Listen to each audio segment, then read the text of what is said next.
How to build a true personality, Murdo MacDonald-Bayne. Most people are waddling through life trying to be someone else, with the result that they fail to express their true selves.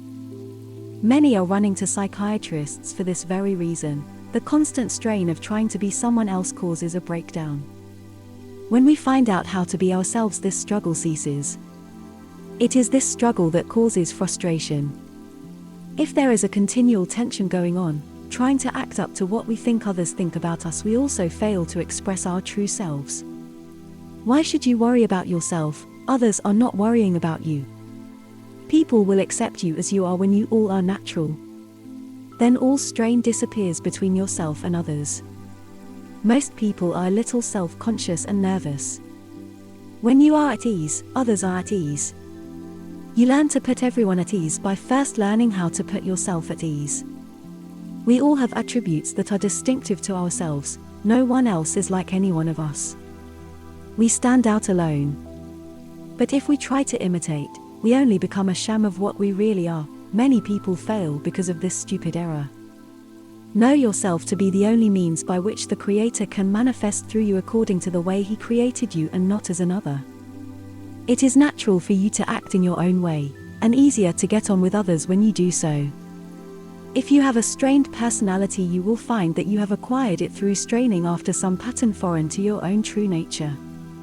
It is a natural gift to be natural, so why spoil it by straining and struggling? Find that real self within, and by knowing it you will express all that is kind and of use to others. When we serve others, we serve ourselves. What we do unto others, we do unto ourselves. This is the law that is mostly misunderstood because of lack of understanding. Confidence is the key to a successful life, and this comes when we know ourselves. It is also our duty to know all about our work. Then learn all you can about your work, study the details and make yourself acquainted with the facts, then you will be sure of yourself. It is pitiful to see how few people know anything about what they are doing. They toil on with no real direction, and this is one of the main causes of lack of confidence and feeling of inferiority. Academic learning alone has seldom got anyone onto the top rung of the ladder of life.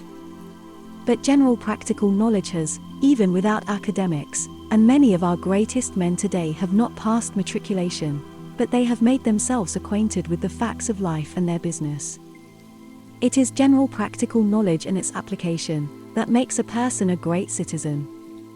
Therefore, do not bemoan the fact that your education has been neglected. That is but an excuse for an escape from life. See what knowledge you can acquire with reference to your work, and become the best possible specialist in your own way.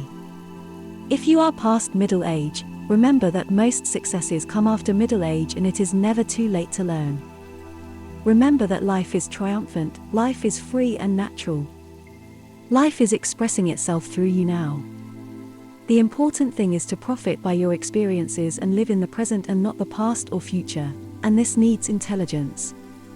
Anyone can dream, but action is required to make dreams come true, and action is always now, and this means continual direction. Then cultivate the attitude of mind that will make your life a success and a help to others. Never mind what others think about you. You have to account to no one, only to yourself and your Creator.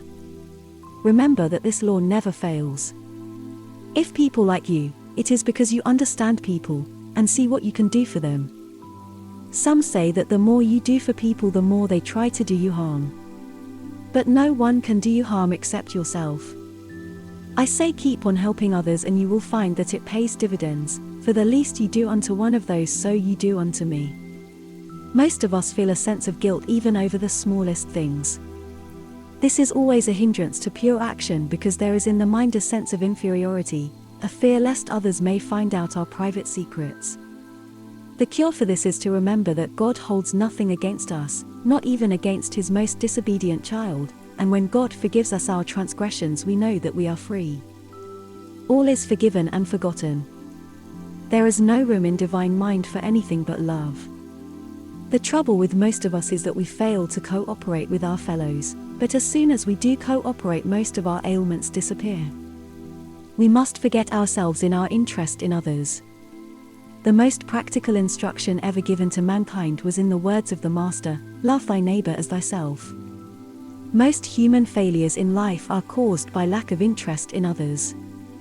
We only have to study the cause of our troubles, and we will find that as soon as we can cooperate with our fellows on an equal basis, our troubles begin to fade away. No matter in what capacity you may be, begin to cooperate now. The real person does not care about your standing as long as you are in earnest. It is what you really are that counts.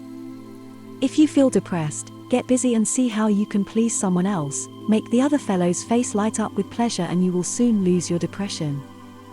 There are hundreds of stories about people who have found the way out of their own prison.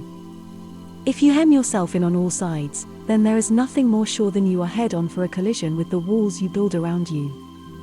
Rich or poor, it matters little who or what you are. There is no escape. You cannot hide behind your false mental walls. Get rid of them and come out into the sunshine, and you will feel well. Many who have studied truth think that all they have to do is to sit down and let the truth do everything for them. This is but a form of escape from life. Life is active and we must be up and doing. You will find that the happiest time of your life has been when you were up and doing, cooperating with life. Some say, "How can I make other people happy when I live such a humdrum life myself?" I say it will not be a humdrum life if you take an interest in your fellows around you. Have you ever talked to the liftman, the messenger boy, the chap who brings you milk? What about the kids of the man who works next to you? What about the flowers he grows? If you keep on thinking about your fellows, there are 101 ways you could help. Have you a special rose that you want to keep all to yourself? Well, one day give a slip to your neighbor and see how keen he will be to grow it. If you have enjoyment out of something, share it. It will be fun. It will do something to you. Try it out and see. If people can feel the perfume from your clothes, they can also feel the fragrance of your personality, and this is the way to build it. It is the personality that sells, not salesmanship. Salesmanship is raw, cold, has no life. I remember standing with the head of a huge organization while the sales manager was lecturing to the school for salesmen. One of the men going through the rigmarole made the most hideous mess of it even after repeated attempts. Then a smile broke over his face, a smile that fascinated. This man had something, and something better than salesmanship. The sales manager turned him down as useless, but my friend made a note of his name and asked for him to be sent to him. He gave him an important executive position in charge of the staff, with results that amazed everyone. Behind the smile there was personality born out of helping others. One could not help liking him. The same can happen to you. Others cannot help liking you when you build up a true and sincere personality. These are some points to remember. Think of your great wealth. You are one with the Creator of all things. What is mine is thine. Do good unto those who injure you and despitefully use you. It is what happens inside that counts. Do not expect anything in return for what you do for others, and you will be much happier. If giving joy to others makes you happy, why should you worry? Keep on doing it. I remember a man who had $6 million. He lost $3 million in the financial crash. He tried to commit suicide. When he came to me for help, I said I would not shoot myself if I had $3 million. My answer cured him. He was looking at the wrong side of the ledger, like the majority of people. Each one of us has our own capabilities, then, let us use them in our own way and not in the other fellow's way. And remember, your neighbor is yourself in reality, for there is no separation. We are all in the one mind of God. Benediction. Oh, thou great and mighty presence within, I hear thee calling me. Come out of your sleep and dreaming. Come out of your sloth and weaknesses. Come out of your dream of illusion. Come out into the sunlight and grow and spread your wings of eternal power in the boundless sanctuary of my presence. And awaken to the splendor that awaits you, for I have created you in my own image and likeness. My wisdom, love, and power I leave with you. Yours sincerely, 𝗦 MacDonald-Bayne.